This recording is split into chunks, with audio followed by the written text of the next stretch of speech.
From a pariah to the peak of political power, Marcos Ferdinand Jr. has had an interesting journey. The son of a former dictator is now heading for a landslide victory in the Philippine elections. The younger Marcos looks set to complete the clan's remarkable comeback. It comes nearly 40 years after his father and namesake was toppled by a popular revolt. 10 candidates were vying to succeed President Rodrigo Duterte in the election. For many, these elections were a make-or-break moment, one that could shape the Philippines' fragile democracy in the days to come.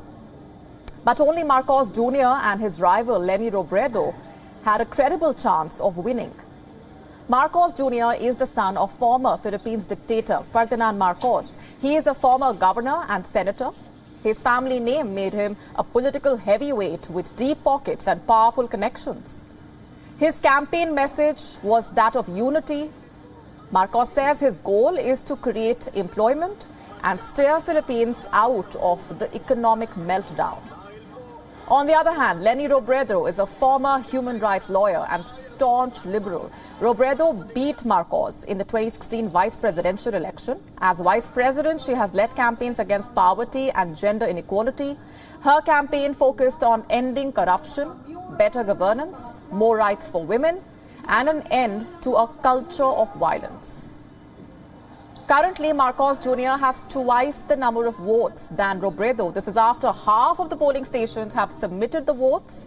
Surveys indicating that Marcos Jr. could win with more than half the votes, and this will make him the first presidential candidate to secure an absolute majority since his father was overthrown. Such a big win could be detrimental for the Philippines. It could allow him to make constitutional changes to cement his power that could weaken the country's democratic checks and balances. The winner of the election will take office on the 30th of June. This is for a single 6-year-long term. The new leader will inherit a pandemic-battered economy, deep poverty, the legacy of a brutal anti-drugs crackdown. Sa mensahe ng pagkakaisa kahit 10 kami pumunta.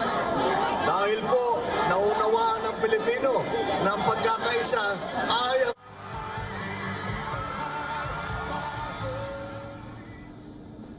With us on the broadcast is Don McLean-Gill from Manila. He's a resident fellow at the Manila-based International Development Security Corporation. Hi, Don. Good to have you with us. This is being called the most consequential election in the Philippines in recent history. Marcos Jr. has an early lead according to the unofficial tally of the results. What would a victory for the son of the former dictator mean for the country? Thank you, Molly, and thank you for having me here. It's an absolute pleasure. And in fact, looking into the numbers, we can definitely say, well, first of all, that the people have spoken. As we can see, the ongoing calculations are quite accurately reflecting the scientific and official surveys conducted pre-election. So this indicates, of course, the functional level of democratic and consistent, transparent processes within the particular system. And of course, the people have made their decisions consciously, and all the resources they need to know about the candidates are all out in the open.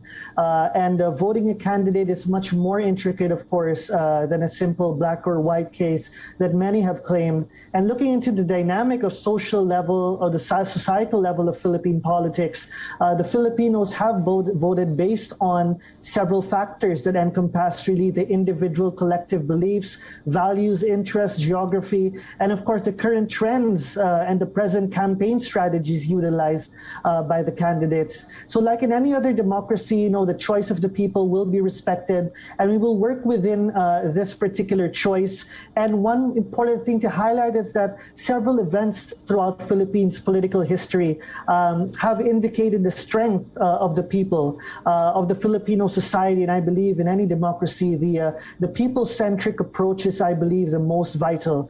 And this vital component, as I've mentioned, of our democracy, which I believe will only strengthen further, is something that we have to take a look of throughout the years to come. And last, one more factor that I'd like to mention towards this particular increase is, of course, President Duterte. President Duterte is well-loved and appreciated by millions of Filipinos, for that matter. If you look into the approval and trust ratings, the most recent, just weeks before he leaves, he has it over 67%. And in fact, it might be the first president, he might be the first president of the Philippines to leave with an approval rating of over 50%. So the people are really looking towards someone who would continue or have a certain level of continuation towards President Duterte's policies. And to them, I believe that Mr. Bongbong Marcos seems to have that credibility to continue some of the major policies of President Duterte. And I think this has really factored in, of course, the voting and, of course, the perceptions towards the currently leading candidate, Mr. Bongbong Marcos.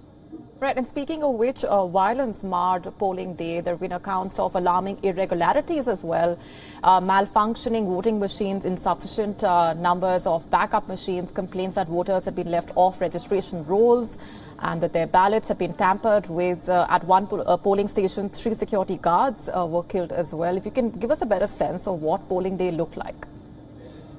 Well, yes. I mean, if you look into the patterns of Philippine elections throughout the years, we could see that a little bit pre-election and during election, there seems to be a little bit of a fuzz, particularly in terms of, people treat this very seriously. The level of emotion that you will get, the involvement of the emotional level really leads to certain factors such as these disruptions, these hiccups.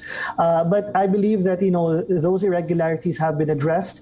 And now we are looking into, and now everyone's sitting tight, looking towards the numbers as they are currently computing. The last number I checked was at 21 million for Mr. Bongbong Marcos and at least 10 million plus for Vice President Leni Robredo. And everyone is looking into it. And perhaps it would be interesting to look into how the winning candidate would deal with the challenges and opportunities that President Duterte has left behind in terms of the Philippine status. Don McLean-Gale, thanks very much for joining us here and sharing your perspectives. Thank you so much.